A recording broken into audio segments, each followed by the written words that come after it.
struggles here and there, but never fear life's good. Life's good. Life's good. Few of my homies passed away, but life's good. Life's good. Life's good. I see reportings on the news, still life's good. Life's good. Life's good. I come on with the hood, damn I probably should, but sun comes after storms, yeah it always does. That's why I never stay stuck on the low tide. I'm always about the high vibes, and now I'm mine, girl, I dry those tears from your eyes. But now I can't stay, life flies by, cause while I stay focused on the sad endings, I'm missing out on new beginnings. Even when you lose your house, lose your job, probably lose your children, never lose hope, never lose your vision. That's why I always say, man, life's good. Even when you're going through your worst, understand it ain't forever, man. Life's good. Even when your own fam got you hurting, keep working it. Life's good. It gets better even in the worst weather, let me tell you, baby. Life's good. Long as you breathe and you have a reason to keep going. At a point I swear my whole entire circle tried suicide. I never lied. And I ain't even gon' front like that thought ain't never crossed my mind. When I was younger, I'm just happy that we made it. On occasions that depression leave a young and blind. When you're surrounded by the darkness, it gets hard to keep in mind that there's a brighter side. And the future's never finalized. Keep your mind clear and your past clearer. Of negativity, eventually let that noxema on your skin, bet your problems clearer. Now you ain't afraid to keep your head up. Heard a wise man say, if you never get attached, you never suffer. Though I'ma die alone, I'ma always be helping others. I understand that this world is much bigger than just my sub of 7 billion on this globe, and each person got their own struggles through it all, baby. Hi, it's Chuck from Above the Basement, Boston Music and Conversation, the official podcast partner of the 2017 Boston Music Awards. 2017 sees the Boston Music Awards celebrate their 30th anniversary on December 7th at House of Blues in Boston. Tickets are open to the public and on sale now via the Boston Music Awards website at bostonmusicawards.com. The night will feature multiple live performances from nominated artists, and winners will also be announced that night, so if you want to see who wins firsthand, make sure you grab tickets. So Kyle Bent has been rapping in Randolph, Massachusetts since the 3rd grade and began recording his own material soon after that. Over the years, he has honed his freestyle talents and become an introspective lyricist with a positive message. The Jamaican-born performer has 7 albums under his belt, including Dreams of a God and Complex Simplicity, just released in 2016. Once again, Mr. Jonathan Beakley joins me as my co-host. Okay, so here's our conversation with Kyle Bent, recorded at Woods Hill Table in Concord, Massachusetts.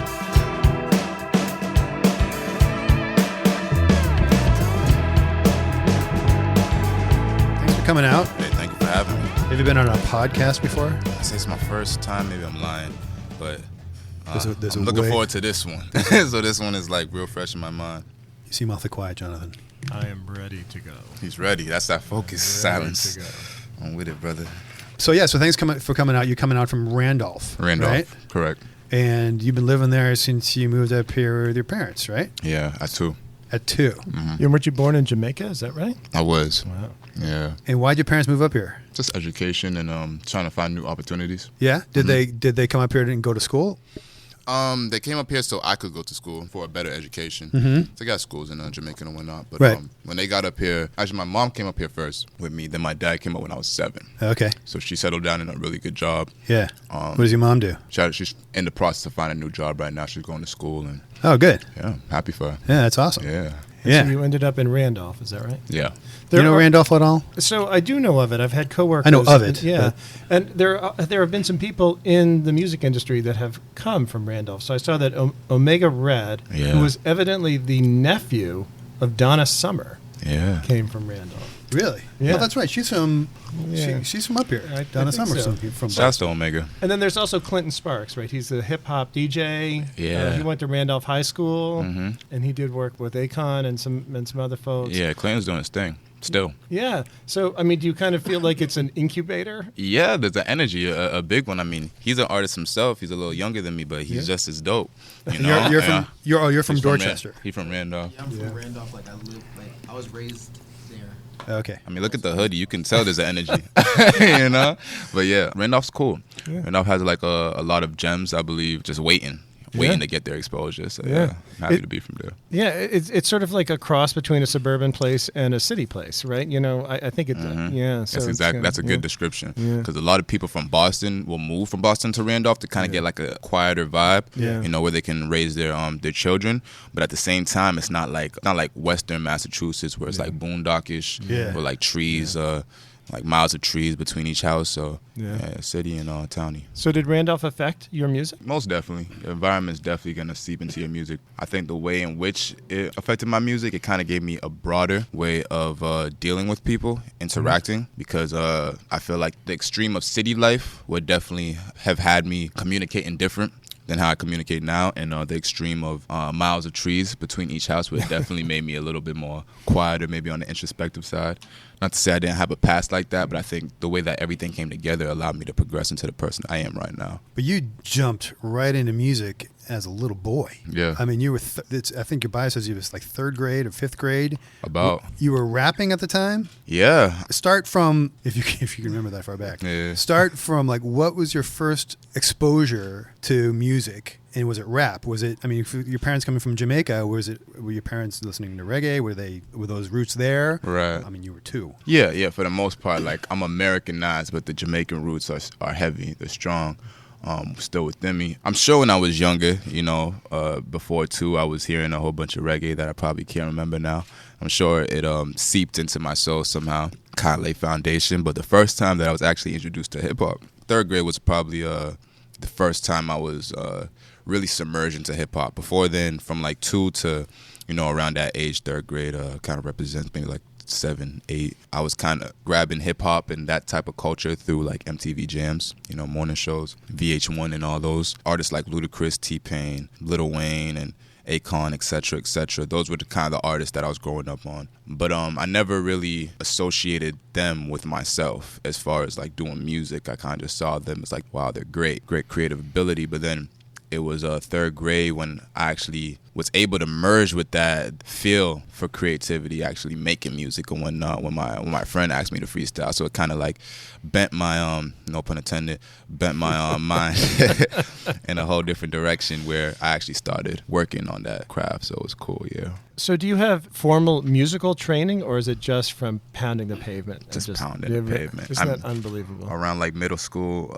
Because you were recording a lot in your room. You were learning how to use, you know, recording software back then. And yeah, so I started with there's this website called Jam Glue. I was introduced to rapping through freestyling, but I didn't learn how to freestyle till like really recently, and still I'm not the best. So that wasn't really what I started working on when I first got introduced to the world of rapping. From freestyling, from the request to freestyle, I started writing. I was writing for those 2 years. Once I started feeling like, okay, I've been writing for a long time, I should really start to solidify these thoughts of mine into recording. That's when I bucked up on a site called Jam Glue. And Jam Glue, it was almost like a music editing software on the internet, which was really dope. It was really accessible, probably comparable to some of the sites we have right now, but that was the first of its kind back then. And I would work with that, record myself on the internet over like instrumentals, but then it shut down. So once it shut down, I had to find another route of recording my music. I found Audacity, which is a really basic. Right, I know Audacity. Yeah, they have a podcast version of Audacity for podcasters. It's a very simple. That's amazing. Audacity's looking out for the community. Yeah, that's what's I think up. it's a free app, but you had to teach yourself. Yeah. It was all self-taught, and it took a while, you know.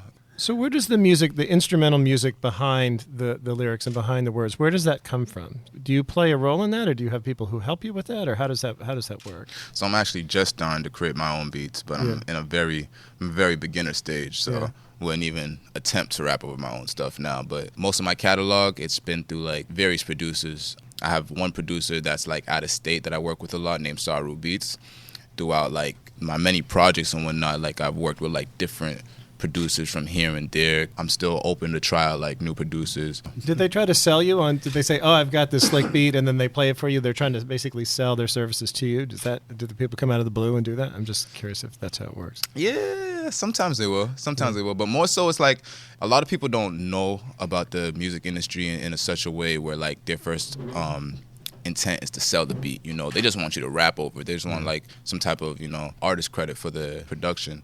Do you play an instrument? I played saxophone for a little bit in middle school. I was alright. But you know, like the case was so big, I was like, yo, I don't think I could do this for too much longer. So Get a little alto sax, a little teeny one. I think that's what I was playing. And that was not teeny for me, man. Not teeny enough. Tomorrow night there's a band in Boston called Vapors of Morphine, and he plays the baritone sax. Cool. I remember which is the biggest sax of huge, them all. Huge. He'll play two at once. He'll play him like this. Really? Yeah. Two baritones? No. I don't know if it's an alto and a baritone, but it's two at once. He'll play them. Yeah, that's a talent, man. Yeah, he's freaking awesome. Man. You just have like one on the side. Both of them. Crazy. Yeah, no, that's amazing. He needs a Grammy just for himself. His name is Dana Cawley. He plays at Atwood's Tavern a lot with Vapors of Morphine. But anyways, I digress. Shouts to you, man. Shouts to you. But it's never too late to pick it up again, man. Yeah. I played piano for a little bit, and so how do you write? So is it? I mean, it's obviously lyric driven since that's your main instrument, right? Right. But do you approach a beat with something that the producer will give you, or do you have something? Which comes first, the underlying music, and then you create lyrics to it, or you create the lyrics first and then you mate that to or maybe it's a mix of the two. Most times it'll be like the actual instrument that I get first, instrumental. Other times though, like far and few between, like I actually have like something in my head, like set lyrics already written, create a foundation for it. Most times it's the instrumental first though. Do you have like syllables that you're like putting, in the rhythmic place, or do you write that? Do you have the concept, the words you want to get down, and then you squeeze them into the rhythmic space? It changes every time. So sometimes like I have just that. Yeah. Like I remember listening to an interview from Busta Rhymes. That's kind of like how he works as well. Like you just catch the flow the minute the beat starts, but you don't know what to say, and like that will happen for me sometimes. And like I'll make sure like I do a audio recording, like a memo pad on my phone, to make sure I don't lose that rhythm, and I'll fill in the words afterwards. And other times like everything's so perfect in the moment that I just go in, like kind of like freestyle method, and just like make sure I catch every single bar that I'm spitting. That's right. out. With that experience you have, I mean, you say you're still currently learning how to freestyle. I couldn't even begin to understand how people do that. You hear that beat and you can kind of scat just on like the, that on the just like spot. that. Yeah, that's yeah. freaking amazing. Scat's a cool word, because like that's exactly what it is, really. Yeah. Like from a jazz perspective. Yeah.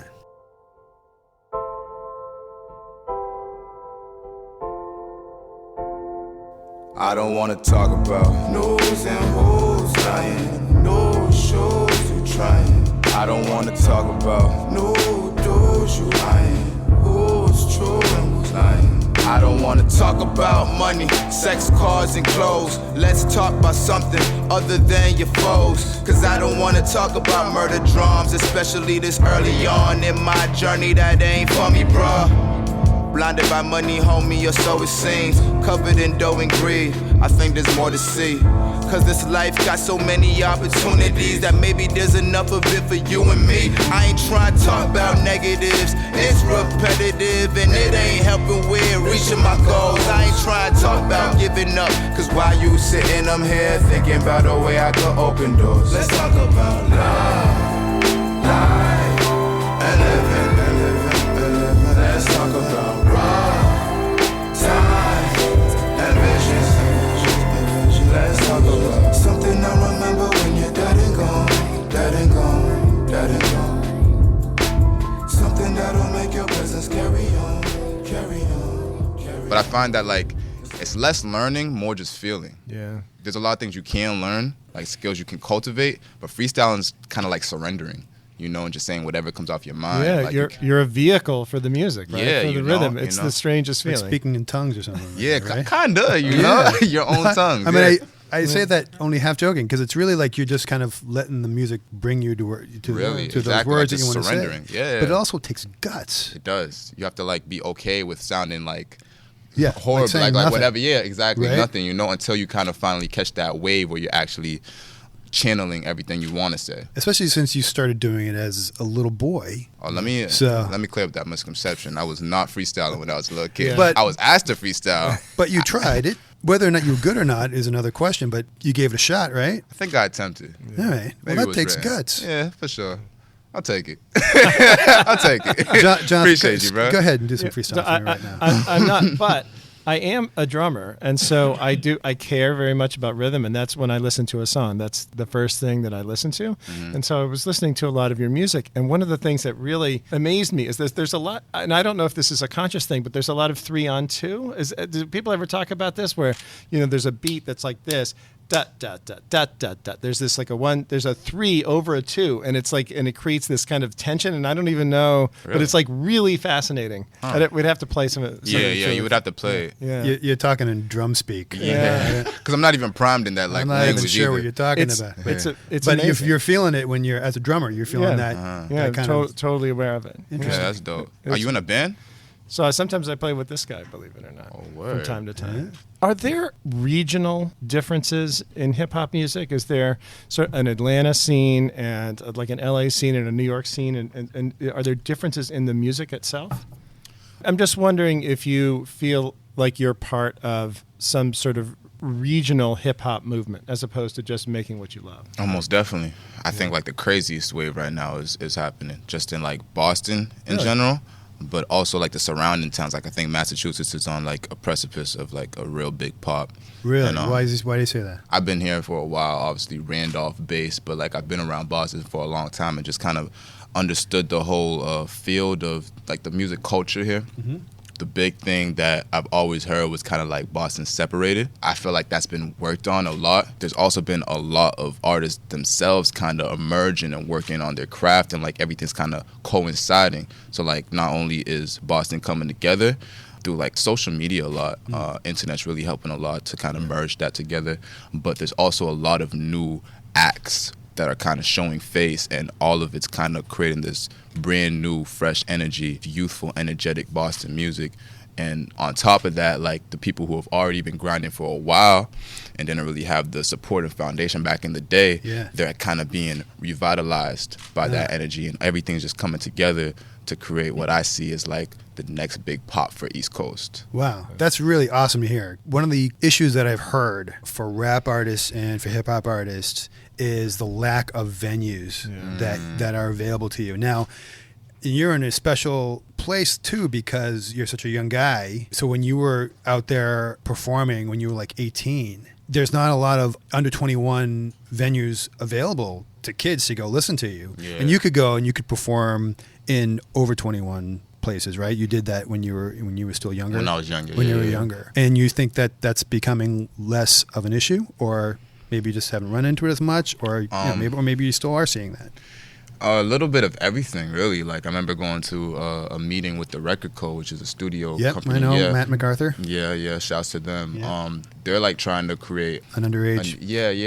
Like an all age, and like that's just a testament to the fact that people are paying attention to the scene and trying to find ways to cater to it. Yeah. But I've also been in situations where like even just last year I was denied entrance to a show that I was supposed to be playing at. So that's kind of the two extremes of like people trying to cater and people just these are regulations and can't happen. So I've dealt with the worst and the best of both worlds. So it sounds like a lot of what happens is actually happening on the internet then, right? It sounds like that's a way you reach a lot of people, right? Yeah, I don't want to make it seem like it's just internet, but a lot of like the internet is definitely the reason for a lot that's happening right now, and it's a blessing. It's a huge blessing because obviously it wasn't this way maybe 10 years ago. Is radio as important as it was 20 years ago? So I know there's like Jammin' 94.5 and then there's 97.7, which I think is more like R&B music, but is there do people aspire to be on the radio, or is that not quite what people want now? I think radio still has push, but I don't think people are putting as much, I guess, weight on the importance of radio, because like there's so many other routes now that an artist can pop. Like Spotify is almost a new radio. You have SoundCloud where like a lot of people are bucking up on music. YouTube can pop an artist in one take if you do it right. That was a big part of your popularity was through YouTube, and then World Star Hip Hop. World Star, yeah. Right, that was something that got you on the map there exactly, too, right? Yeah. Don't have to rely on radio as much as you did back in the day, but it's definitely still a factor, I'd say. What about playing live? When did you start performing on stage? Maybe around like 14. I don't know, 14. Wow. Okay, so but what about as a professional? As like, well, when you started touring, when you started going all over the United States, when you went to South by Southwest, like I kind of see it as a whole progression. I can't really sector it off because like I kind of lost track of time, how everything happened. Like I was just so in it because like from 14 when I was just doing like church performances for a little bit, Boys and Girls Club performances. Then it kind of moved on to my first like I would say official show at Middle East, and I was probably like 15, and I had just dropped my first mixtape because I mean I had my first out-of-state show when I was like 16, maybe California, and that was dope, you know. The most recent shows and like just moving faster, it kind of merged into the whole process of like I guess moving from 16 to 17, 18, going to like college. So as soon as I got out of high school, things hit a point where I was like at a pitchfork in the road. Like, what am I gonna do? How am I gonna bring this to the next level? And once I decided on that and stuck with a decision of what I was gonna do, and it kind of rewarded itself to me like fruits of my labor, that's when I started to really see like the upsurge in the type of shows, the caliber of shows I was doing. You started focusing on the performance more rather than the in-studio work? Did you start kind of honing your skills more, or was that still just a progression for you? Yeah, everything was a progression. I think there was never a point where I was like, okay, let me just stop thinking about the studio work and like really focus on the performance, because if I do that, it would be just as detrimental because people hear the music first, then they want you to do the live show, you know, so you have to be sharpened on both, and I can never do the other way around either, where it's stop thinking about the performance, just stick to the studio. So like with each show, I kind of dialed back on how I thought of the night. You know, I got my homie over here, my manager. He would also like give me the blunt truth. But before then, I would always just kind of think to myself, like, how can I improve? And with each show, I kind of like took those thoughts and used them to mold myself into a better live performer. So, as Chuck said, part of the reason for your popularity is the traction that you've gotten on YouTube. And so I went to your website and I saw that you have these, they're not really music videos, they're really short films, right? Yeah. So I was watching Manifesting Dreams and then this other one called Complex Simplicity. And I was completely blown away by them, not only for their musical and lyrical content, but also their production values. They're very, very well done. Yeah. Can you tell us a little bit about how those were made? I mean, there's some where you're sort of levitating in space and other stuff. I mean, there's a lot going on. I missed the levitating in space one. Well, there was another, but anyway. Yeah, there's a lot happening. Yeah. I want to say shout out to M9. He's a big factor in the production quality of those videos. So Matt Arnold, he's a videographer I linked up with when I was maybe a junior in high school. Yeah. And since then, he's had immense growth. And, you know, I've been working with him. Yeah, it's just been a great teamwork. I love the Rotten Apples. Oh, you like that? Thank you. It was cool. Have you seen that one? It's the one where he gets a big bag of apples and he walks around New York City and hands out apples to all these strangers. Oh, okay. And it looks like that's exactly what you did. Just hand it out, exactly. knocking on Lamborghini windows. Pretty much, yeah. Nothing scripted. Just go out there and get How did that go? Apples. How was that day for you? That looked really fun. Yeah, it was cool. It was a vibe. It was a vibe. Yeah, I mean, I'm sure if some people were like, hey, what are you doing? Sure, I don't want your damn apples. For sure, you feel me? Like, what's in them? Yeah, you know? Exactly. Yeah, but you had some. It looks like you had some pretty good interactions with people who were like, thank you. I mean, certainly the homeless people. That was awesome. Yeah, it was definitely an experience. I don't know if you know Jonathan. I used to be an actor in New York City. I knew that. And I did an independent film. We were doing some like guerrilla filming. We didn't get a permit to go onto the subways. You have to get it, and it's cost like thousands of dollars to do that. So we couldn't do that. Yeah. So we went down to the subway, and there was a subway pulled up. It was like around 11 o'clock at night, maybe. Subway pulled up, and the car in front of us was out of service. Every other car was open, so we just went into that one car. We had that car to ourselves. Ooh. And we went all the way down to the end of Manhattan, all the way back up, turned our way around in the Bronx, and came back down. Except for there's this one homeless guy who was asleep, and he came up. He's like, I need to tell you guys something. I'm like, okay, tell us anything you want. If you do that, will you be in the film and will you act? He's like, oh yeah. So we gave him a line. He ended up in the film and everything. That's fire. Yeah, it was awesome. I mean, you never know what you're gonna when you just kind of go up to somebody and say, right, how's this? Here's an apple. Yeah, you just gotta be open to any outcome, you know, because possibilities. I like that video a lot. Thank you, brother. In your short films, there's a lot of speech, but it's not rhythmic. It doesn't necessarily have meter or rhyme. Right. It's almost like a philosophical treatise that you're going through on some of these things. Was that the intent to create sort of a vibe instead of to create music necessarily. It's kind of a different feel. Yeah, definitely. It's more so a vibe. I'm going for a vibe. I'm going for kind of like an imparting of knowledge. So your website says that. Your website talks about how you're creating positive music and you're trying to transform the world into a better place. Do you feel like that's something different that you bring to the table, that you're trying to elevate the lyrics in your music in some way that may not exist in regular pop music? Yeah, I'm definitely just trying to put myself out there creatively and introspectively, just mentally, everything that I kind of have to offer. So how I view the world, my perspective on it, where I think we can go, what I think's missing, not being spoken about. Just trying to put it all out there. That's a big motive of mine. Yeah. That's a sorrow. Let me get it like. Let me get it like. Let me get it like. Let me get it like this, let me get it like that. Lost my grip, I'ma get it right back. Been gone for a minute, trying to strengthen my craft, but it set the bar high like I should've run track. So much drive still with the bus pass. See a homie in the ride and he always rush past. Saying that I couldn't buy, always had enough cash. I was aiming for the sky with a buy launch pad. Let me get it like.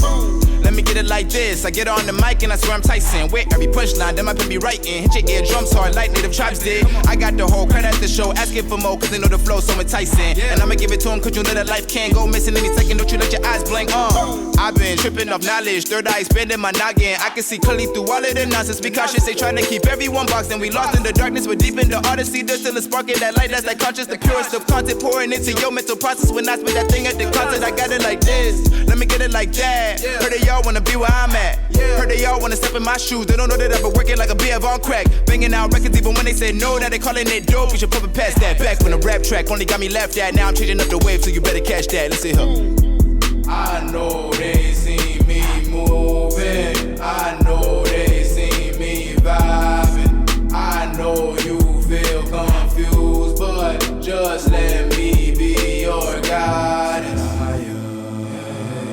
You can see that you I was listening to a number of your songs, and there's not too many that have F-bombs or the N-word. I mean, some do, but not as many. I mean, there were many that did not. I mean, do you make a conscious decision to make music sometimes that's clean or family friendly, or is it just a consequence of the way that you think and write? Yeah, I'm actually just a completely clean artist. I want to say that it initially started because of my parents. Yeah. So like. They didn't want me to go. Yeah. and I wasn't gonna. Mom was like, "What did you just say?" For sure. And I wasn't gonna go against it. And my dad actually had a thing where so long as what you're saying it holds some type of value and it's clean, I can actually play it. That I'll be in full support. But the minute it's not, then the alternative. Obviously, I'm older now, and those constraints aren't really there as much as they were when I was younger. And now it's more so of a decision of me just kind of looking at the bigger picture of where do I want my music to be played? How do I want it to be played? How do I want it to be received? And when you think of the smartest method to get your music to everybody and make sure there's no lockdown in who can play it and where it can be played, just keep it clean. Keep it clean, keep it accessible, and try your best to be universally acceptable. The other side of the coin of that is, I like... what's wrong with me, man? My brain is falling apart. I can't remember a damn thing. Just have a macaroon. To make everything better. Rage Against the Machine. They curse plenty of times in there, but it's done with a purpose. Yeah, I think. Of course. And I think cursing has its place. Yeah, definitely. It's perfectly fine. And I did notice that in your early, from where your earlier albums were to where the latest one was Complex Simplicity. Yeah.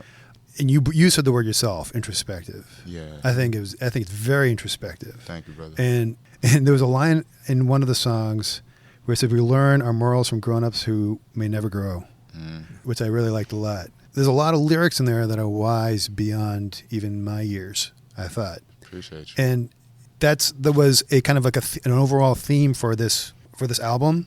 Was that a purposeful theme for the entire album, or is that just everything you're writing right now has that kind of message? A little bit of both. Everything I'm writing definitely has an underlying message for the listener, but that album was specifically crafted so that each song complemented each other to kind of get yeah. How important is the album as a medium in rap and hip-hop? Does it matter as much to make an album, or do you just have to make hits and videos and stuff like that? The way I see it is that singles are smart to garner a lot of attention for yourself in one hit. If it is a hit, they're good to also continue that energy, but I feel like it has to lead up to some form of solid projects. Like a theme. Like a solid theme of like what you're trying to give to the new fan base that you've garnered. You know, something's lead up to something. Yeah. Yeah.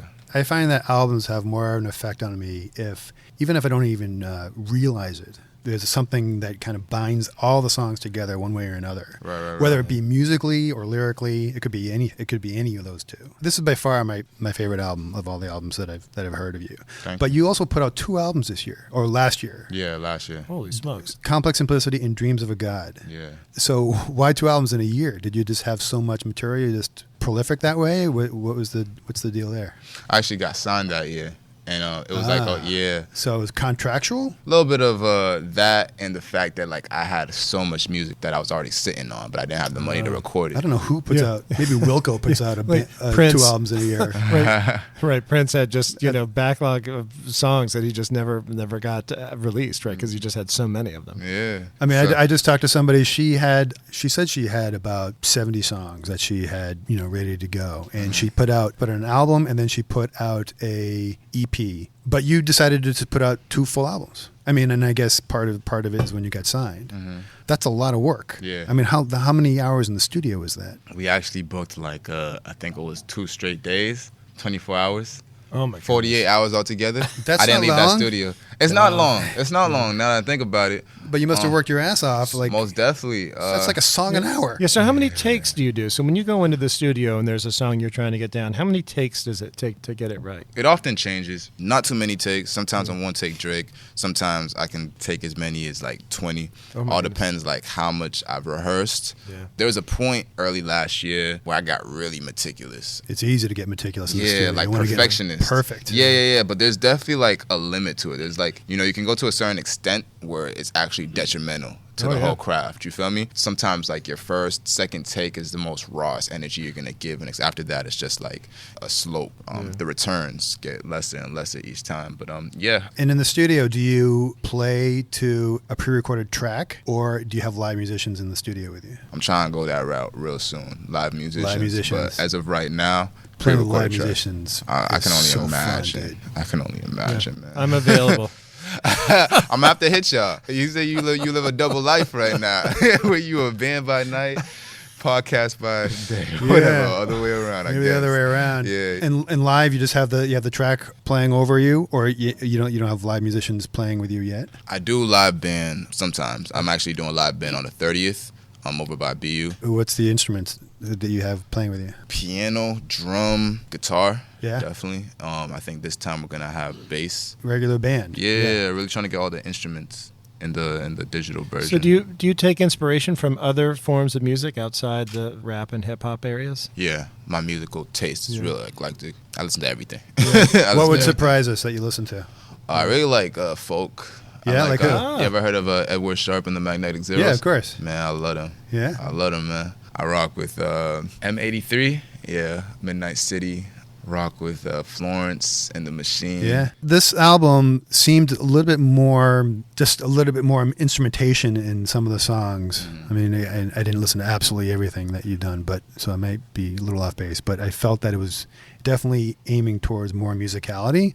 Is that what you're trying to do, especially if you're going to try and have a live band in there, let people kind Complex Simplicity? For Complex Simplicity, yeah. I think the producer that I worked with for that album just is really a Mozart in the making. Yeah. I think that's just what it is. Like his mind's just tuned to that like orchestration. Orchestration. I don't know. He just has like a mindset that's really like about that vibe. Yeah. Versus like what's going on now where it's more bass oriented and like cool melodies but repetitive. Like he's just all in with like the symphonies and all that. So now that you've signed, do gigs come your way that you didn't have to look for or that you didn't have to pound the pavement for? Yeah, being signed definitely helps. My label has their connects that definitely add to the pot of shows that I'm getting. But you've also toured with other headliners, right? What have you learned from those headliners? Like you were with Nelly. Did you tour with Nelly?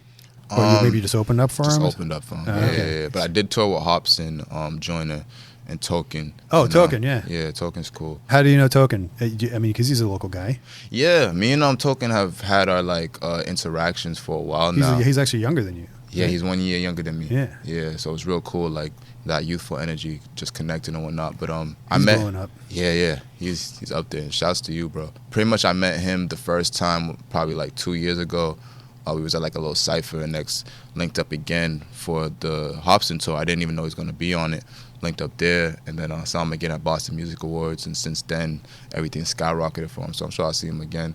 The synergy is dope, and everybody on that tour was like real cool energy, and learned a lot from him. That music community, we talk about it a lot in Boston. Going back to what you said about how you feel that it's really kind of flourished over the last couple of years. Exactly, and that's a representation. Yeah, I think that's freaking awesome. That's so great to hear. Huge. Because I read an interview that you had. You were asked, so Boston's not really known as a music city.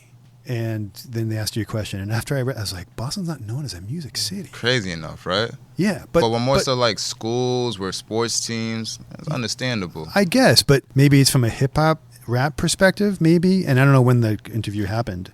Maybe that was the perspective there. But it warms my heart for you to say that. Yeah, that things are changing at least. That things are changing, and that you're so optimistic about it. Yeah, definitely. I have one last question on my list that I really, really want to ask. Definitely. So you're looking at me like I need to give you. No, I just want to make sure and get this in because I'm genuinely curious about this. Let it rip, so, bro. In your songs, the amount of lyrical content, the number of words is enormous, right? It's a huge body of work in each song. When you're performing, do you ever forget the words? I mean, because when my bands play, we have a list of lyrics like this, and our lead singer still forgets, and we all forget. I don't know. I'm just wondering, is that ever a problem, or is it just? And because you're a cover band. I know. You would that think burned. You think we would know. But anyway, so I mean, do you ever run into issues where you forget the lyrics in the middle of a song? It's happened often back in the day. Yeah. These days it happens a lot less frequently, but every now and then, yeah. But it's less forgetting, more just like slip up. So you know it, but you just don't catch it. Do people ever use teleprompters like the big stars? Do they ever have it so they don't forget, or would that be ridiculous? I couldn't tell you what everyone's doing, but hey, it doesn't sound too far. Because you would see like these concerts with like Guns N' Roses and stuff like that, and you would see Axl Rose reading the lyrics for I think Welcome Mariah to Carey did it for last New Year's. I think that's the only thing I could think of. Like she got caught up. I don't know how people remember all those lyrics. I don't know how they do it. But I mean, everyone's going to forget a lyric. Yeah. But it's all about how do you handle it when you're on stage. Huge, man. You Right? just can't stop. You can't make it even seem like you care. Like Right. That's exactly right. You just kind of I don't know. You can have a panic, right? Yeah, And then you exactly. freeze, and then you die of a heart attack. Right. The thing is, a lot of times the audience has no clue. Well, yeah, Right. that's the big thing because, like, the audience isn't gonna know your lyrical content. Right. So they'll only know you messed up if you make it clear you Right. messed Yeah, up. You yeah. show their It's all facial attitude. expression. You That's the trick of being a professional, right? I mean, every day learning. So, yeah, try not to attach titles because at the end of the day, like, everyday learning really is all it is. The last performance I had, however, whatever caliber it was at, I'm trying to be better. Yeah. My next performance. So I never want to put a blockade on where I can go because there's always room for improvement. So All right, so we'll keep an eye out for any future albums. There's nothing like in the works though, right? nothing right now, concrete. But singles like. Yeah, well, you put out every other You put out 2 last year, so Yeah. I want 4 next year. We'll work on it. Maybe 8, man. Maybe 8. That's right. Double it up. Set the bar high. For sure. Yeah. But you'll definitely know about it, man. I appreciate you. All right, awesome. You gonna be at the Boston Music Awards? We might. All right. Might stop by, definitely. All right, I'll be there. So you can pretend you know me or not. I don't care. Nah, we gonna connect, man. We are family now. All right, man. awesome. You a brother. All right, Hey, I appreciate that, man. Appreciate you. All right. You Well, thanks as for well, being brother. on. Most definitely. Thank you for All having me. right.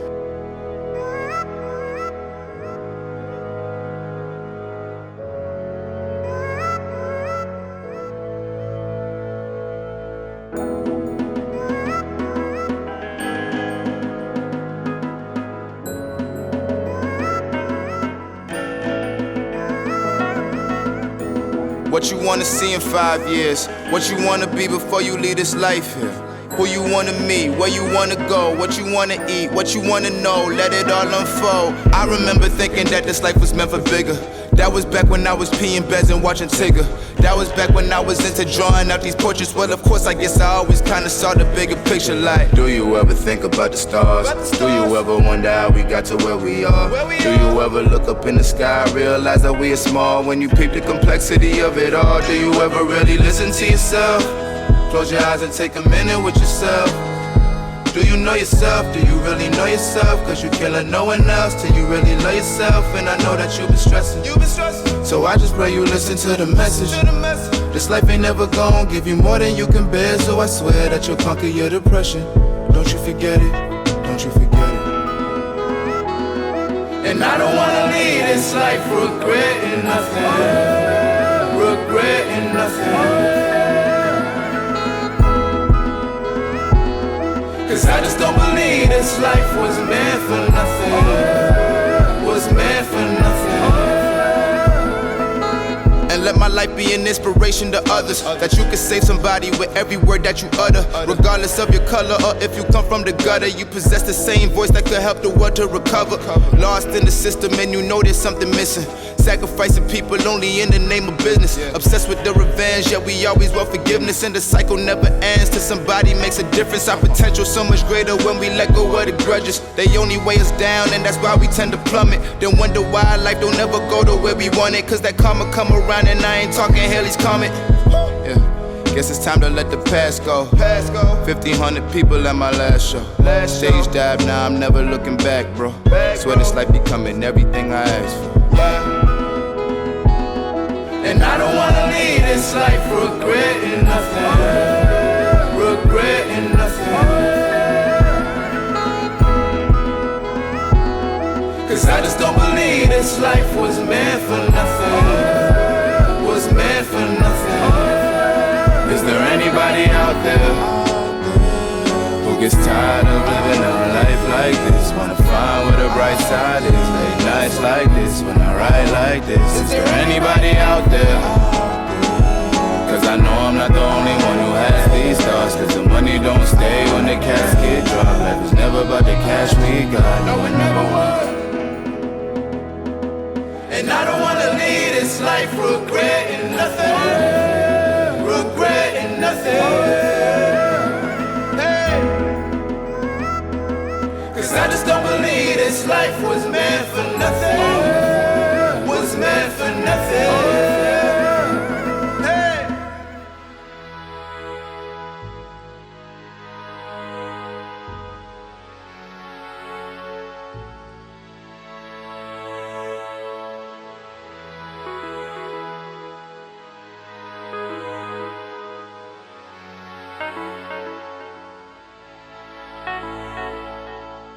Kyle's a great guy, and we'd like to thank him for hanging with us. Check out all of Kyle's music at kylebentmusic.com. Go to abovethebasement.com where you can sign up for our newsletter, listen and subscribe to our podcast, like our Facebook page, follow us on Twitter, and look at all the nice pictures we post on Instagram. We are everywhere. On behalf of Ronnie, Jonathan, and myself, thanks for listening. Tell your friends, and remember, Boston music, like its history, is unique.